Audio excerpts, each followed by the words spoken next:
প্রিয় শিক্ষার্থীরা, আশা করি তোমরা সকলেই ভালো আছো, নিরাপদে আছো। আজকে আমি তোমাদের সামনে হাজির হয়েছি আমাদের খুবই গুরুত্বপূর্ণ একটি subject, financial market and institution,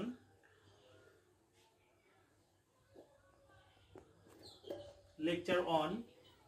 এই সাবজেক্টের আমাদের ইন্ট্রোডাকশন চ্যাপ্টার, অর্থাৎ চ্যাপ্টার 1 এর ইন্ট্রোডাকশন বা অবতরণিকা। এইখান থেকে আমরা আজকে কিছু আলোচনা করার চেষ্টা করব। আমাদের প্রথমেই আমরা সাবজেক্ট সম্পর্কে একটু ধারণা নিয়ে নিই।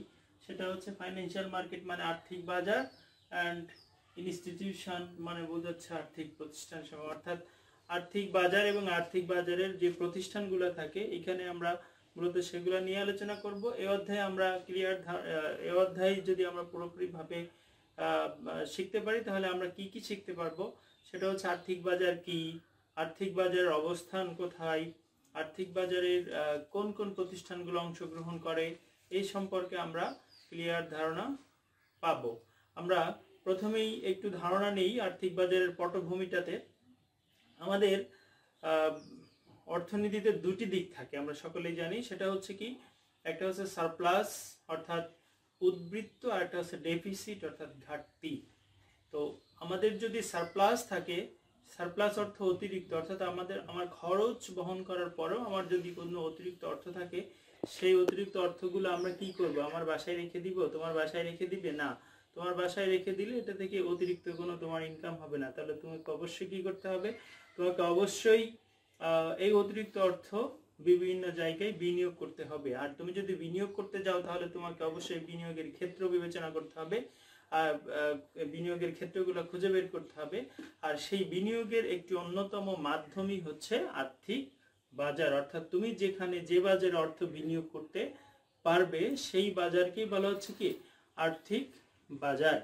অর্থাৎ যে বাজারে বিভিন্ন কোম্পানির শেয়ার, বন্ড, ডিবেঞ্চার ইত্যাদি ক্রয় বিক্রয় করা হয় তাকে আর্থিক বাজার বলে। এই আর্থিক বাজারের একটি বড় একটা অংশ হচ্ছে মূলধন বাজার, বা আমরা যেটা নাম জানি স্টক এক্সচেঞ্জ। বাংলাদেশে দুইটি স্টক এক্সচেঞ্জ আছে, তোমরা জানো, ঢাকা স্টক এক্সচেঞ্জ এবং চিটাগং স্টক এক্সচেঞ্জ। তোমার যদি অর্থ সারপ্লাস থাকে তাহলে তুমি এই ঢাকা স্টক এক্সচেঞ্জে অথবা চিটাগং স্টক এক্সচেঞ্জে অর্থ বিনিয়োগ করতে পারো। কিভাবে অর্থ বিনিয়োগ করতে পারো? এই আমাদের এই দুইটি মার্কেটে কি আছে, শেয়ার ক্রয় বিক্রয় হয় অথবা লেনদেন হয়, bond, debenture, warrant, bond, debenture এগুলা আমাদের এখানে লেনদেন হয়, বাণিজ্যিক পত্র, বাণিজ্যিক কাগজ যেটা জানি আমরা। তারপরে হচ্ছে আরো যেমন সরকারি বন্ড বা ট্রেজারি বন্ড ইত্যাদি এই মার্কেটগুলোতে কি হয়, লেনদেন হয়ে থাকে। তোমার সারপ্লাস অর্থগুলো তুমি এখানে বিনিয়োগ করতে পারবে। এই জন্য বলা হচ্ছে যে আমাদের আর্থিক বাজারের একটি বড় একটা অংশ হচ্ছে মূলধন বাজার। মূলধন বাজার বলতে বোঝাচ্ছে যে আমাদের স্টক এক্সচেঞ্জকেই মূলত বলা হয় মূলধন বাজার। তাহলে আমরা আমাদের জেফ মাধুরা একটি সুন্দর একটি সংজ্ঞা দিয়েছেন। তিনি বলেছেন যে financial market in which financial asset such as stock and bonds can be purchased or sold। অর্থাৎ আর্থিক বাজার হচ্ছে এমন একটি বাজার যেখানে আমাদের স্টক এবং বন্ডগুলো পারচেজ, ক্রয় অথবা বিক্রয় হয়ে থাকে। এখানে একটি কথা আমি তোমাদেরকে বলতে চাই, অ্যাসেট, ফাইন্যান্সিয়াল অ্যাসেট বলতে কিন্তু আমরা বোঝাচ্ছি সিকিউরিটিজ। সিকিউরিটিজ বলতে কি বোঝায়? সিকিউরিটিজ বলতে আমাদের ফিনান্সের ভাষায় আমরা কোন কোন খাতে অর্থ বিনিয়োগ করতে পারি সেই খাতগুলোকেই মূলত বলা হয় কি সিকিউরিটিজ। যেমন এই সিকিউরিটিজগুলোর নাম যদি আমি বলি তাহলে হচ্ছে শেয়ার, বন্ড, ডিবেঞ্চার, এগুলোই হচ্ছে আমাদের সিকিউরিটিজ অর্থাৎ ফাইন্যান্সিয়াল অ্যাসেট। তাহলে এই ফাইন্যান্সিয়াল অ্যাসেটগুলো আমাদের ক্রয় বিক্রয় হয় যেই বাজারে, সেই বাজারকেই বলা হচ্ছে কি আমাদের আর্থিক বাজার। তাহলে প্রিয় শিক্ষার্থীরা, আর্থিক বাজার কি, এর পটভূমি আমরা কিছুটা হলেও জানতে পেরেছি। এখন আমরা চলে যাব আর্থিক বাজারের বৈশিষ্ট্যগুলো কি কি। তো আর্থিক বাজারের বৈশিষ্ট্য, আর্থিক বাজারের বৈশিষ্ট্য জানতে গেলে প্রথমেই আমাদেরকে তার আগে একটু জানতে হবে যে আর্থিক বাজার কয় ধরনের হতে পারে।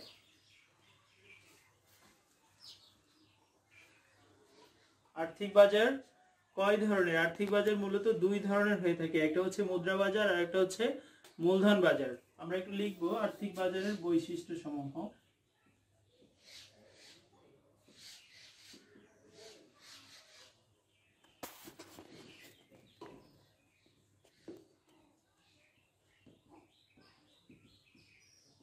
তাহলে আর্থিক বাজারের আমি বলেছি আর্থিক বাজার দুই ধরনের, একটা হচ্ছে মুদ্রা বাজার আর একটি হচ্ছে মূলধন বাজার। তাহলে বৈশিষ্ট্য জানার আগে আমরা একটু মুদ্রা বাজার কি সেটা একটু মেমোরাইজ করে আসি। যেমন দেখো, মুদ্রা বাজার হচ্ছে কি, মুদ্রা বাজার বা স্বল্প মেয়াদী বাজার, অর্থাৎ যে বাজারে স্বল্প মেয়াদী আর্থিক সিকিউরিটিজ গুলো ক্রয় বিক্রয় করা হয় সেই বাজারকেই মুদ্রা বাজার বলে। যে এর মেয়াদ কেমন হতে পারে, সর্বোচ্চ 1 বছর হতে পারে, সর্বোচ্চ 1 বছর, সর্বোচ্চ 1 বছর হবে, অর্থাৎ তার কমও হতে পারে 6 মাস, 3 মাস, 4 মাস, 5 মাস, এভাবে 1 বছরের কম সময়ের জন্য যে সিকিউরিটিজ গুলো যে বাজারে ক্রয় বিক্রয় করা হয় বা লেনদেন হয় তাকে বলা হচ্ছে কি মুদ্রা বাজার। এবার আমরা একটু যাব মূলধন বাজারটা কি।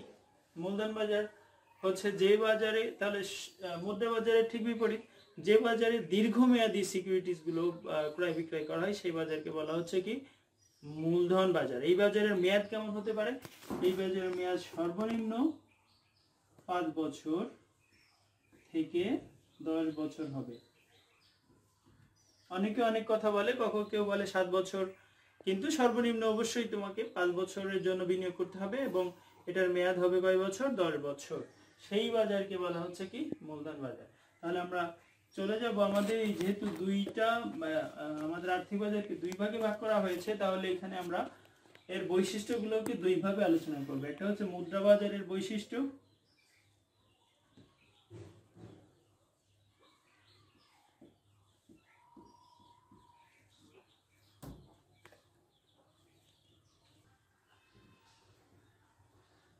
আমাদের পরবর্তী প্রশ্ন হচ্ছে আর্থিক বাজারের বৈশিষ্ট্য সমূহ আলোচনা করো।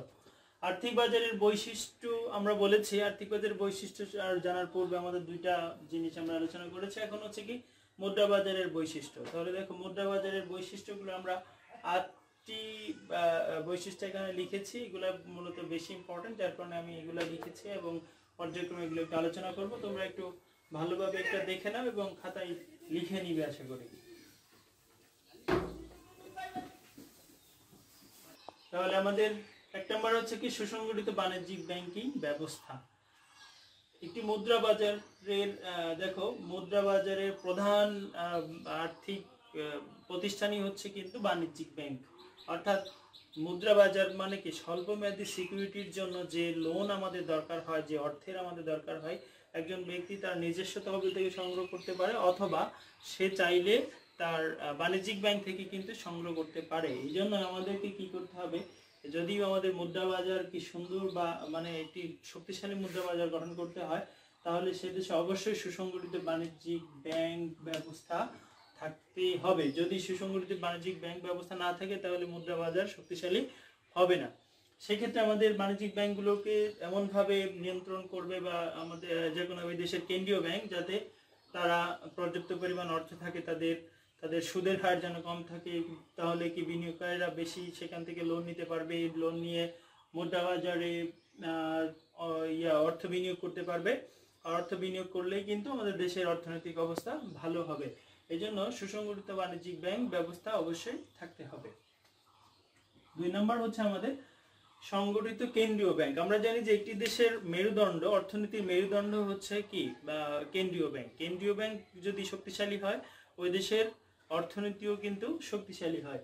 সুতরাং সুসংগঠিত যদি কেন্দ্রীয় ব্যাংক থাকে তাহলে মুদ্রা বাজারও শক্তিশালী হবে, স্ট্রং হবে। যার কারণেই কেন্দ্রীয় ব্যাংকগুলোকে তাদের দায়িত্ব বিভিন্নভাবে দায়িত্ব পালন করতে হয়, কারণ কেন্দ্রীয় ব্যাংক কিন্তু বাণিজ্যিক ব্যাংকগুলোকে নিয়ন্ত্রণ করে থাকে। দেশের মুদ্রার পরিস্থিতি কেমন পর্যালোচনা করবে কে, কেন্দ্রীয় ব্যাংক।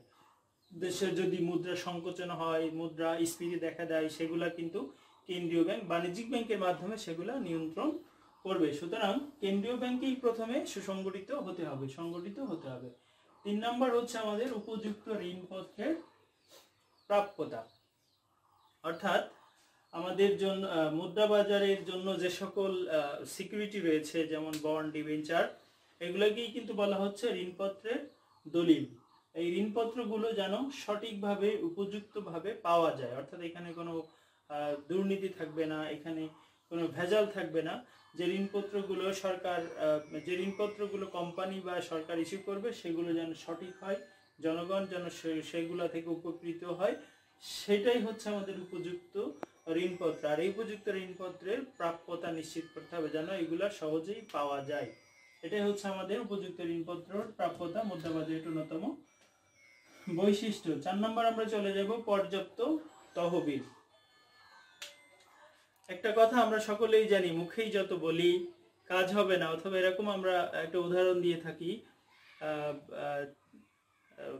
মুখের কথাই চিড়া ভেজে না। অর্থাৎ তোমার পকেটে যদি টাকা না থাকে তাহলে কিন্তু তুমি যতই মানে অনেক কিছুই বলো না কেন, এই করবো সে করবো, সেটা সম্ভব না। অর্থাৎ পর্যাপ্ত তহবিল আমাদের থাকতেই হবে। পর্যাপ্ত তহবিল যখন আমাদের থাকবে মুদ্রাবাজারে অবশ্যই যখন পর্যাপ্ত তহবিল থাকবে তখন মুদ্রাবাজারটা শক্তিশালী হবে। কেন আমাদের পর্যাপ্ত তহবিল দরকার হবে? কারণ যে কোম্পানিগুলো মুদ্রাবাজারে কাজ করবে তাদেরকে নিয়েই তো মুদ্রাবাজার গঠিত হয়। ওই কোম্পানিগুলোর যদি অর্থ না থাকে, পর্যাপ্ত অর্থ না থাকে, তাহলে তাদের তারল্য সংকট দেখা দিবে। তারল্য সংকট থাকলে কিন্তু সেই কোম্পানি ঋণদাতাদের অর্থ পরিশোধ করতে পারবে না। সেক্ষেত্রে তারা একটা সমস্যার সম্মুখীন হবে, দেউলিয়া হয়ে যাবে। আর দেউলিয়া হয়ে গেলে মুদ্রাবাজারের সুনাম নষ্ট হবে, সেই ক্ষেত্রে বিনিয়োগও কমে যাবে। সুতরাং পর্যাপ্ত তহবিল অবশ্যই মুদ্রাবাজারে থাকতে হবে। নেক্সট হচ্ছে আমাদের গতিশীলতা। গতিশীলতা বলতে আমরা কি বোঝাচ্ছি? যে আমাদের এই যে মুদ্রাবাজার, এটা কি শুধুমাত্র একটি অঞ্চলে নাকি সারা বাংলাদেশের সব জায়গায় অবস্থান করছে? এই গতিশীলতা আমাদের বলতে বোঝায় যে আমাদের মুদ্রাবাজারের মাধ্যমে এই বাজারটা যেন সারা বাংলাদেশের যে কোনো জায়গা থেকেই বিনিয়োগকারীরা এই মুদ্রাবাজারে অংশগ্রহণ করতে পারে, মানে লেনদেন বা ক্রয় বিক্রয় করতে পারে। অর্থাৎ এই গতিশীলতা থাকতে হবে। উন্নত বিশ্বে যেগুলাতে দেখা যায় যে তাদের মুদ্রাবাজার কিন্তু সারা দেশেই ছড়িয়ে ছিটিয়ে থাকে, এই জন্য সারা দেশ থেকেই বিনিয়োগকারীরা এই মুদ্রাবাজারে বিনিয়োগ করতে পারে, যার কারণে কি হয়, মুদ্রাবাজার আরো শক্তিশালী হয়। আর এখানে উন্নত দেশ কি বলে, যার আমাদের দেশেও কিন্তু এটা করা খুবই জরুরি, যাতে একটি অঞ্চল ভিত্তিক না হয়ে সারা দেশেই ছড়িয়ে ছিটিয়ে থাকবে মুদ্রাবাজার। সেটাই হচ্ছে আমাদের মুদ্রাবাজারের গতিশীলতা। নেক্সট হচ্ছে স্থিতিস্থাপকতা। স্থিতিস্থাপকতা বলতে বোঝায় হচ্ছে ব্যালেন্স, অর্থাৎ যেটার বেশি হবে না কমও হবে না। আমাদের দেশে অনেক সময় দেখা যায় মুদ্রাস্ফীতি দেখা যায়, অনেক সময় মুদ্রা সংকোচন দেখা যায়। মুদ্রাস্ফীতি বলতে বোঝাচ্ছে আমাদের হচ্ছে বাজারে অর্থের পরিমাণ বেড়ে যাওয়া, অর্থাৎ দ্রব্যের দামও তখন বেড়ে যায়। আর আমরা কোনো জিনিস কিনতে গেলে আমাদের টাকা বেশি দিতে হয়। আবার ঠিক এটা যেমন কাম্য নয় অর্থনীতিতে, ঠিক সেম ভাবে আমাদের মুদ্রা সংকোচন হতে পারে, অর্থাৎ বাজারে অর্থের পরিমাণ কমে যায়। সেক্ষেত্রে কি হয়, আমার অল্প টাকা দিয়ে আমার অনেক জিনিস পাওয়া যায়, সেক্ষেত্রে কিন্তু ব্যবসায়ীদের জন্য খুবই এটা খারাপ হয়ে যায়। এই দুইটা পরিস্থিতি, মুদ্রাস্ফীতি, মুদ্রা সংকোচন, কোনোটিই অর্থনীতির জন্য ভালো নয়। সুতরাং এই একটি দেশের মুদ্রাস্ফীতি এবং মুদ্রা সংকোচন হবে না, সেই অবস্থাকেই বলা হচ্ছে কি স্থিতিস্থাপকতা। তার মানে মুদ্রা বাজারের ক্ষেত্রেও একই কথা, যে আমাদের মুদ্রা বাজারে অবশ্যই স্থিতিস্থাপকতা থাকতে হবে, অর্থাৎ এখানে প্রচুর পরিমাণে অর্থ জমাও থাকবে না, আবার অর্থের স্বল্পতাও থাকবে না, অর্থাৎ দুইটার মধ্যে একটা ব্যালেন্স থাকতে হবে। এটা হচ্ছে কি স্থিতিস্থাপকতা। আমরা পরবর্তীতে চলে যাব 7 নম্বরে, ঋণের নিরাপত্তা। লোনের যদি নিরাপত্তা না থাকে, আমার অর্থের যদি নিরাপত্তা না থাকে, তাহলে বিনিয়োগকারীরা সেখানে বিনিয়োগ করতে আগ্রহ বোধ করবে না। সেক্ষেত্রে আমাদেরকে মুদ্রাবাজার আমাদের ঋণের নিরাপত্তা প্রদান করবে বিনিয়োগকারীদের। যদি ঋণের নিরাপত্তা প্রদান করতে পারে তাহলে মুদ্রাবাজার শক্তিশালী হবে। কিভাবে? বিনিয়োগকারীরা বেশি বিনিয়োগ করবে, এখানে বেশি লেনদেন হবে, বেশি লেনদেন হওয়ার ফলে দেশের অর্থনীতির চাকাও সচল থাকবে। এরপরে আসি আমরা তারল্যের সাথে আমরা বলেছিলাম পর্যাপ্ত তহবিল, এটা অনেকটা মিল থাকে। তারপরে তারল্য বলতে বোঝাচ্ছে যে আমার কাছে কত টাকা নগদ থাকবে এবং নগদ অর্থে রূপান্তর করা যাবে এরকম আর্থিক সম্পদ বা ফাইন্যান্সিয়াল অ্যাসেট আমার কাছে থাকতে হবে। অর্থাৎ আমার কাছে বলতে এখানে কোম্পানিগুলোর কাছে থাকতে হবে। যদি পর্যাপ্ত পরিমাণে তারল্য থাকে মুদ্রা বাজারে, তাহলে মুদ্রা বাজার শক্তিশালী হবে। ওই একই কথা, বিনিয়োগকারীরা সেক্ষেত্রে অর্থ বিনিয়োগ করতে আগ্রহ বোধ করবে। কিন্তু আশা করি তোমরা মুদ্রা বাজারের বৈশিষ্ট্যটা মোটামুটি আয়ত্ত করতে পেরেছো। আমরা এর পরবর্তীতে চলে যাব মূলধন বাজারের বৈশিষ্ট্য সমূহ। তাহলে মূলধন বাজারের বৈশিষ্ট্য সমূহ একটু যদি তোমরা দেখো, আমি 5টি বৈশিষ্ট্য এখানে লিখেছি।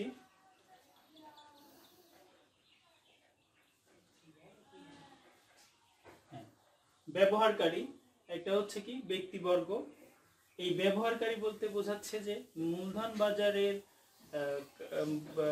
বাজারে যে লেনদেনগুলো হয় সেই লেনদেনগুলো কারা ব্যবহার করে থাকে। এই মূলধন বাজারে সাধারণত 5 ধরনের শ্রেণী অন্তর্ভুক্ত থাকে। তার মধ্যে আমরা এখানে দেখি ব্যক্তিবর্গ আর বিভিন্ন কর্পোরেশন। ব্যক্তিবর্গ বলতে বিভিন্ন বিনিয়োগকারী যারা ব্যক্তি তারা, আর কর্পোরেশন বলতে বিভিন্ন কোম্পানি বিভিন্ন প্রতিষ্ঠানকে বোঝায়। আর সরকারও আমাদের মূলধন বাজারে অংশগ্রহণ করতে পারে। কিভাবে? সরকার যে ট্রেজারি বিল, এগুলা বন্ড, এগুলো কিন্তু মূলধন বাজারে ক্রয় বিক্রয় করতে পারে এবং ক্রয় বিক্রয় করে তারা এখানে অংশগ্রহণ করতে পারে। তাহলে 2 নম্বর আমরা বলি ব্যবহৃত দলিল সমূহ। আমাদের মূলধন বাজারের কি কি দলিল ব্যবহৃত হয়ে থাকে? বন্ড একটি দীর্ঘমেয়াদী উৎস, অর্থাৎ অবশ্যই এখানে আমাদের মূলধন বাজারে লেনদেন হয়ে থাকে, ব্যবহৃত হয়ে থাকে। তারপরে কি শেয়ার, বিভিন্ন বন্ধকি, ঋণ, এগুলো আমাদের মূলধন বাজারের দলিল সমূহ। দলিল সমূহের মেয়াদটা কেমন? আমরা আগেই বলেছি যে মূলধন বাজারে ওই সকল সিকিউরিটি গুলো লেনদেন হয় যেগুলোর মেয়াদ 5 থেকে 10 বছর। তাহলে অবশ্যই মূলধন বাজারে যে দলিলগুলো থাকবে, বা দলিল বলতে বোঝাচ্ছে যে আর্থিক সম্পদ এই বা সিকিউরিটিজ, এই আর্থিক সম্পদগুলোর মেয়াদ কত হবে? 5 থেকে 10 বছর এর মধ্যে হতে হবে। তারপর আমরা জানি হচ্ছে লেনদেনের ধরন। তাহলে আমরা বলছি 4 নম্বর লেনদেনের ধরন। লেনদেনের ধরন বলতে বোঝাচ্ছে যে লেনদেনটা কেমন হয়ে থাকে। সাধারণত লেনদেনগুলো আমরা কিন্তু এটা ইসের মাধ্যমেও আমাদের মূলধন বাজারে যে লেনদেনগুলো হয়ে থাকে সেগুলো আমরা টেলিফোনের মাধ্যমেও কিন্তু অনেক সময় এগুলো সম্পাদন করা যায়। আবার স্থানে গিয়েও কিন্তু লেনদেন সম্পাদন করা যায়। অর্থাৎ যোগাযোগের মাধ্যমে আমাদের লেনদেনগুলো সম্পাদন হয়ে থাকে। অর্থাৎ লেনদেনের ধরনটা সাধারণত কি? কমিউনিকেট, অর্থাৎ একজনের সাথে আরেকজনের যোগাযোগের মাধ্যমে এটা হয়ে থাকে। এরপর হচ্ছে কি লেনদেনের স্থান, অর্থাৎ কোথায় লেনদেন হবে। আমি যেটা বলেছি এখানে কিন্তু স্থান, জায়গা এটা ফিক্সড, নির্ধারিত না। এই লেনদেনটা কিন্তু আমরা ইন্টারনেট ব্যবহার করে, টেলিফোনে, মোবাইলে ইত্যাদির মাধ্যমে কিন্তু লেনদেনটা আমরা করতে পারি। অর্থাৎ এখানে স্থান কোনো নির্দিষ্ট বিষয় না, এখানে বিষয়টা হচ্ছে আমরা কিসের মাধ্যমে লেনদেন সম্পাদন করব সেটাকেই সাধারণত বুঝিয়ে থাকে। তাহলে প্রিয় শিক্ষার্থীরা, আশা করি তোমরা এই আমাদের আর্থিক বাজারের ধারণা, আর্থিক বাজারের বৈশিষ্ট্য, সংজ্ঞা কিছুটা হলে অনেকটা জানতে পেরেছো। আমরা পরবর্তীতে আবার নতুন টপিকস নিয়ে তোমাদের সামনে হাজির হব। ততক্ষণে তোমরা সকলে ভালো থাকো, সুস্থ থাকো, নিরাপদ থাকো। আল্লাহ হাফেজ।